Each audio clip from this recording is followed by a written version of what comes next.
আমার তো চেষ্টা অবশ্যই থাকবে যে দর্শক যেন আমাকে গ্রহণ করে। সরল স্বীকারোক্তিতে জীবনের প্রথম সাক্ষাৎকারে তিনি বলেছিলেন, দর্শক যদি আমাকে গ্রহণ করে তাহলে অবশ্যই ভালো লাগবে, অত্যন্ত আনন্দ পাবো।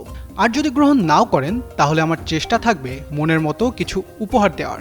কিন্তু সেই কিংবদন্তি হয়তো জানেন না, আজ 3 দশক পরেও দর্শক শুধু তাকে মনেই রাখেননি, বরং রেখেছেন তাদের স্বপ্নের নায়ক হিসেবে, রেখেছেন তাদের হৃদয়ের মণিকোঠায়। বাবা বলে ছেলে নাম করবে। একজন নবাগত অভিনেতার মুখে বলা সাধারণ কিছু কথা, কিন্তু সেই কথার মধ্যেই লুকিয়েছিল এক সুপারস্টারের আত্মবিশ্বাস, এক শিল্পীর প্রতিশ্রুতি।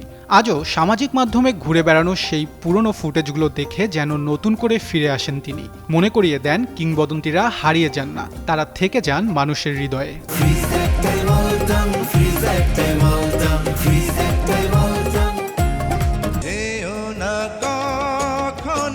90 দশকের শুরুতে যখন ঢালিউড নতুন এক নায়কের খোঁজে, ঠিক তখনই আবির্ভাব হয় এক তরুণের। নাম তার সালমান শাহ, যার পারিবারিক নাম চৌধুরী মুহাম্মদ শাহরিয়ার ইমন।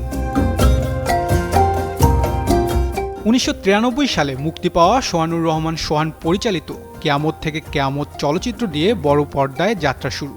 প্রথম ছবিতেই বাজিমাত, দর্শক পেয়ে যায় তাদের নতুন স্বপ্নের নায়ক। এরপর আর পেছনে ফিরে তাকাতে হয়নি, একের পর এক উপহার দিয়েছেন তুমি আমার অন্তরে অন্তরে, প্রেমযুদ্ধ, আনন্দ অশ্রু, স্বপ্নের পৃথিবী, বিচার হবে চাওয়া থেকে পাওয়ার মতো অসংখ্য ব্যবসা সফল ছবি।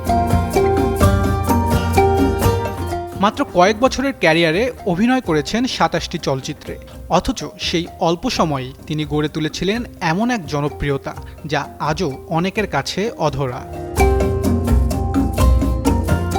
শুধু কি অভিনয়, তার স্টাইলও ছিল সময়ের চেয়ে এগিয়ে। হেয়ার স্টাইল, পোশাক, হাঁটার ভঙ্গি কিংবা কথা বলার ধরন, সব কিছুতেই ছিল আলাদা এক ব্যক্তিত্ব, অন্যরকম এক আভিজাত্যের ছোঁয়া।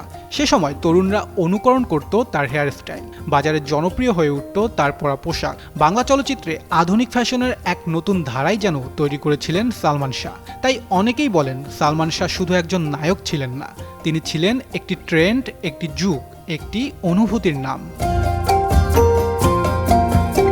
কিন্তু সব গল্পের সমাপ্তিটা হয়তো সুখের হয় না সহজ সমীকরণের। 1996 সালের 6 সেপ্টেম্বর মাত্র 25 বছর বয়সে হঠাৎই থেমে যায় এই উজ্জ্বল নক্ষত্রের পথ চলা। অকাল প্রয়াণে স্তব্ধ হয়ে যায় পুরো দেশ, শোকে ভেঙে পড়েন ভক্তরা।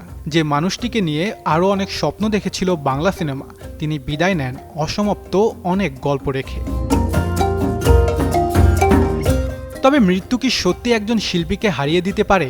তাই যদি হতো, তাহলে 3 দশক পরেও সামাজিক মাধ্যমে ভাইরাল হতো না তার পুরনো ভিডিও, নতুন প্রজন্ম খুঁজে দেখতো না তার সিনেমা, আর কোটি ভক্তের চোখ ভিজে উঠত না তাকে স্মরণ করে।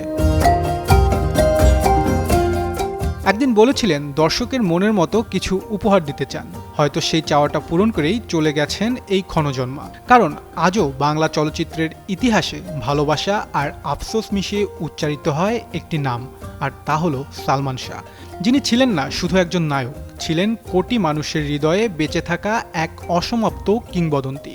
তাই তো বাংলা চলচ্চিত্র ইন্ডাস্ট্রি আজও হয়তো তার কানে কানে বলে, আমার ভিতর ও বাহিরে, অন্তরে অন্তরে আছো তুমি হৃদয় জুড়ে।